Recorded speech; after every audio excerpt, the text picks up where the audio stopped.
జ్యోతిషాస్త్రరీత్యా ద్వాదశ రాశుల్లో మూడవ రాశి అనేటువంటి మిథున రాశి మిత్రులారా, ఇక్కడ ఆ ఫస్ట్ టాపిక్ని థర్డ్ టాపిక్ని ఎక్కించాలి. జూన్ 2026 బుధుడు బలంగా ఉండడం, గురు అనుగ్రహంతో, శని కొంచెం చిన్న చిన్న ఆలోచనలు ఉన్నా కూడా రాహు ప్రభావంతో సోషల్ మీడియా డిజిటల్ రంగాల్లో అద్భుతమైనటువంటి సాధన సాధించే ఒక అద్భుతమైనటువంటి జూన్ నెల మీకోసం ఎదురు చూస్తూ ఉంది. ఐటీ, మార్కెట్, మీడియా, కమ్యూనికేషన్ రంగాల్లో ఉద్యోగంలో ఉన్న వాళ్ళకి అద్భుతమైనటువంటి అవకాశాలు ఉన్నాయి.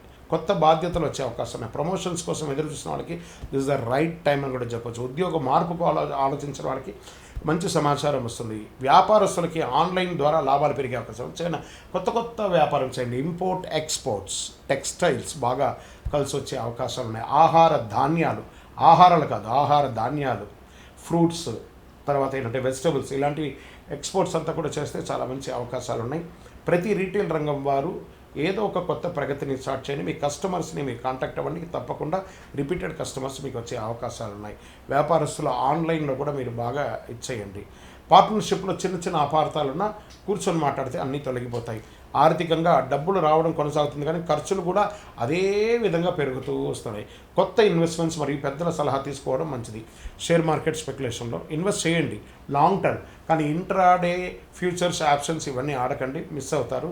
ఈక్విటీస్లో పెట్టండి, ఎస్ఐపిలో పెడుతూ ఉండండి. చాలా చక్కటి అవకాశాలు. సైడ్ ఇన్కమ్, మల్టిపుల్ ఇన్కమ్స్ అవకాశాలు బాగా ఉన్నాయి. ఇంకా కుటుంబ సభ్యులకు వచ్చేటప్పటికి మీ మాటకు విలువ పెరుగుతుంది. సోదరులతో, సోదరీమణులతో ఉన్న చిన్న చిన్న విషయాలు, వాదోపవాదాలు పెంచుకోకండి. వారితో ప్రేమగా ఉండడానికి ప్రయత్నం చేయండి. ప్రేమ సంబంధాల్లో క్లారిటీ పెరుగుతుంది. కొత్తగా ప్రేమించుకునే వాళ్ళకి ఈగోని పక్కన పెట్టి ఒకరినొకరు నమ్మండి. ఇంకా పెళ్లి ప్రయత్నాలు చేస్తున్నటువంటి వారికి మంచి పరిచయాలు వచ్చే అవకాశాలు ఉన్నాయి. నూతనంగా ఉద్యోగం కోసం ప్రయత్నం చేసే వాళ్ళకి జూన్ నెల ఒక గొప్ప ఆపర్చునిటీని తీసుకొచ్చి పెడుతుందని గట్టిగా నమ్మవచ్చు. ఇంకా విదేశీయ చదువుల కోసం, ఉద్యోగం కోసం ఎదురు చూస్తున్న వారికి అనుకూలమైనటువంటి అవకాశాలు ఉన్నాయి. వీసా ఇంటర్వ్యూలో విజయ సూచనలు ఉన్నాయి. స్టూడెంట్స్ ఫోకస్ పెరిగి మంచి ఫలితాలు పెంచే అవకాశం ఉన్నాయి. ఎగ్జామ్స్లో అంతా కూడా మంచి ఉత్తీర్ణ పొంది విద్యార్థులంతా కూడా చాలా అద్భుతంగా స్టేట్ ర్యాంక్స్, డిస్ట్రిక్ట్ ర్యాంక్స్, ఎన్ని అవకాశాలు ఉన్నాయి అన్నీ.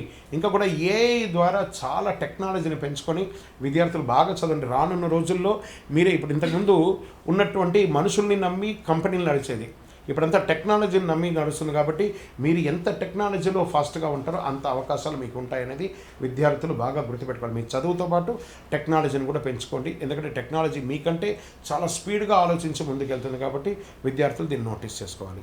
ఇంకా రియల్ ఎస్టేట్ అంటున్న వాళ్ళకి ప్రాపర్టీ కొనుగోలు విషయంలో త్వరపడండి. ఇంకొక విషయం ఏమంటే, పల్లెటూరులో వ్యవసాయ భూమిని పెంచండి. రానున్న రోజుల్లో వ్యవసాయమే ఎక్కువ ఉంటుంది. ఏ టెక్నాలజీ పెరగడం వల్ల చాలామందికి ఉద్యోగాలు పోయినా కూడా అందరూ పల్లెటూరులకు రాబోతున్నారు. కాబట్టి పల్లెటూర్లలో ఉన్న వాళ్ళందరూ కూడా మీ యొక్క పొలాలను పెంచుకోండి. ఇంకా కొంచెం పెంచుకుంటూ ఉండండి. వ్యవసాయాన్ని ఉత్పత్తి అద్భుతంగా అయ్యే అవకాశాలు ఉన్నాయి. కాబట్టి వ్యవసాయ భూములకి చాలా విలువ పెరిగే అవకాశాలు ఉన్నాయి. డాక్యుమెంటేషన్ చెక్ చేయకుండా అడ్వాన్స్ మాత్రం ఇవ్వకండి. రెంటల్ ఆదాయం పెరిగే సూచనలు ఉన్నాయి. ఇంకా సినిమా రంగం వారికి, టీవీ రంగం వారికి, YouTube, anchoring, acting, social media రంగంలో ఉన్న వారికి మంచి గుర్తింపు. నటీనటులు ఎవరికైనా కూడా మంచి గుర్తింపు. కొత్త ప్రాజెక్ట్ లేదా కొలాబరేషన్ వచ్చే అవకాశాలు చాలా ఉన్నాయి. మీ మాట, స్టైల్ వల్ల ఫాలోయింగ్ పెరుగుతూ ఉంటుంది. మీరు సోషల్ మీడియాలో కాస్త యాక్టివ్గా ఉంటే చాలా మంచిదని కూడా చెప్పడం జరుగుతుంది. ఇంకా కోర్టు కేసులు, కోర్టు వ్యవహారాలు ఆలస్యంగా ఉన్నా మీకు అనుకూలంగా మారే అవకాశాలు ఎక్కువ ఉన్నాయి. ఒప్పందాలు సంతకం చేసే ముందు జాగ్రత్త అవసరం. మధ్యవర్తిత్వం ద్వారా సమస్యలు తగ్గే అవకాశాలు బాగా ఉన్నాయి. ఆరోగ్య నిద్రలేనితనం, ఒత్తిడి, నరాల బలహీనత, ఎక్కువసేపు ఫోన్లో ఉండడం, ఆ రేడియేషన్ వల్ల ఇబ్బంది పడడం, మొబైల్, ల్యాప్టాప్ ఎక్కువ వాడడం తగ్గించడం మంచిది. ఇంకా అదృష్టమైనటువంటి రంగు ఈ నెల మీకంటే బంగారు వర్ణం, పసుపు వర్ణం, క్రీమ్ కలర్ మీకు చాలా కలిసి వస్తుందని కూడా చెప్పచ్చు. అదృష్ట సంఖ్య 5, 7 అని కూడా చెప్పచ్చు. ఈ నెల మీకు అదృష్టమైన తేదీలు కొన్ని ఉన్నాయి. 5, 14, 23 ఇలా కలిసి వస్తుంది. అదృష్ట దిక్కు మీకు ఉత్తర దిక్కుగా కలిసి వస్తుందని కూడా చెప్పచ్చు. ఈ నెల మీరు చేయవలసినటువంటి పరిహారాలు అంటే గణపతికి ప్రార్థన. గరిక ఉంటుంది చూసారా, గరిక. ఈ గరికను తీసుకుపోయి గణపతికి ప్రార్థన చేయండి. సంకష్టాల చతుర్థి రోజు చక్కగా స్వామివారికి ప్రార్థన చేయండి. ఇంట్లో తులసి ముక్క దగ్గర దీపం పెట్టికండి. ఓం బుధాయ నమః అని 108 సార్లు పారాయణం చేయండి. సూర్యుడికి నీళ్లు అర్ఘ్యం మొదలండి. అన్ని రకాలుగా అనుకూలం జరుగుతుంది. విజయోస్తు.